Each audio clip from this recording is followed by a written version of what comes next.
This video is all about drawing realistic fur in ink. So let's get the lid off our pen and get started. I'm just working on this little baby gorilla, or this infant as they call it, the same as we do with our human beings. And I'm just trying to work out the direction that the fur goes in. Now you can see from this particular one, the fur comes down in this sort of sweep. So it sort of starts here, goes out that way more towards say 9 o'clock. 10 o'clock, 11 o'clock and so on. Then comes down towards about 6 o'clock and even 5 o'clock. I know I tend to go by a clock face quite a lot. But the lines that I'm drawing on here using my waterproof pen, this is a drawing pen by Pilot, and the size of the nib, just out of interest there, is a 0.1. And also this, by the way, is a pen and wash. So I will be adding colour over the top of this as well. I know. Which is why the eyes are so white at the moment, because they're going to be painted in. Looking forward to that. So what you need to think about when you're working with fur is look at the direction that the lines go. So which way does that fur grow? So think about it like that. Think about also the clock face like I just said. So look at the direction these are going on the side there. But also you've got to consider the tonal value of it as well. So how dark is it? Yeah, is it really dark in that area? Or is it just kind of, like a mid-tone? What you need to do is that if you need to darken an area, you can add many more lines like I'm just doing with this particular nib now. This very fine 0.1 nib. Or what I can do is switch my pen to a different one. If I can get my tip back on there, that's better look. And we go for a size 2, which is a little bit wider. And that'll give me slightly wider marks on there. Or I can go for, this particular one is a Faber-Castell Pitt Artist Pen Fine Liner. Okay, go for that one. And when you compare this particular one, there's a white piece of paper there, look, to the 0.1 nib, look at the difference.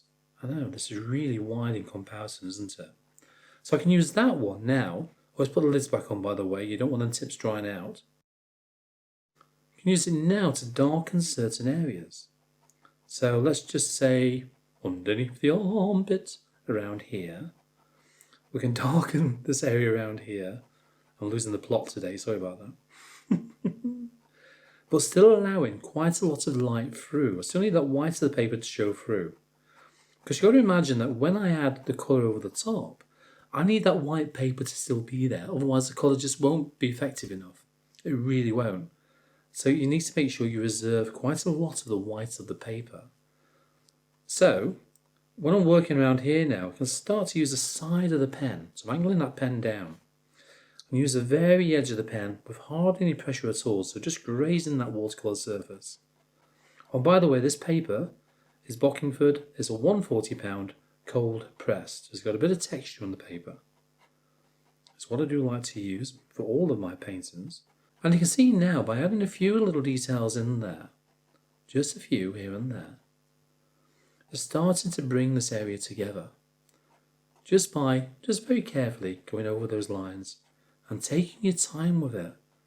The thing with pens is that once you put the pen on the paper, then you can't take it off. I know, you can cover it up to a certain degree with some artificial paper.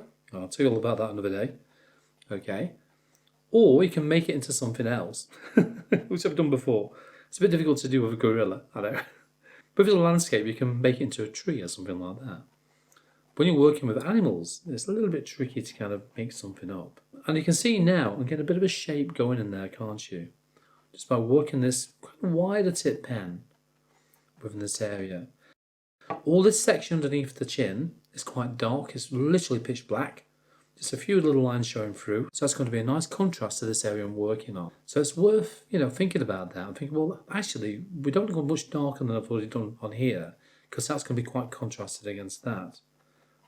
Right, so that's that little area there. So if I switch that pen again, okay, go back to our 0.1 nib, as I say, that one there, I can start to fill this area in here.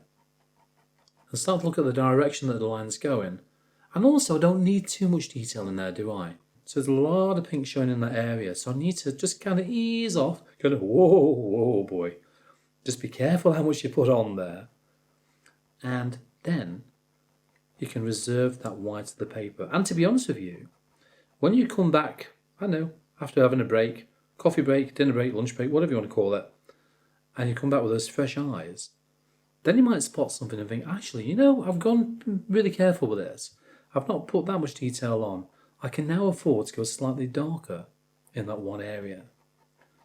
So, well worth kind of hanging fire, you know, and don't go overboard with the details, because once this waterproof pen is on, wow, it's on. Yeah, I know. So remember that. Now don't forget to click on that like button down below and also subscribe. This that way around, when I put another video here on YouTube, you shouldn't miss it. You can see I'm working on this area here. It's quite dark in that section. But all these clumps of hair, kind of come down in different sections really. So we've got the whiter hair, kind of swinging its way down, short strokes, so little tiny curls like that. That's all I'm doing, like that sort of curl, elongated curls. They come down to about there, and then we've actually got a separate plane of fur really, probably another one coming around here but slightly darker. So I'm trying to think of the way that these separate areas go. So you've got one clump here, you've got another clump just behind. You've got a dark area there which sort of branches up towards the hand. And where we've got this, well, we've got one finger just showing around there, haven't we?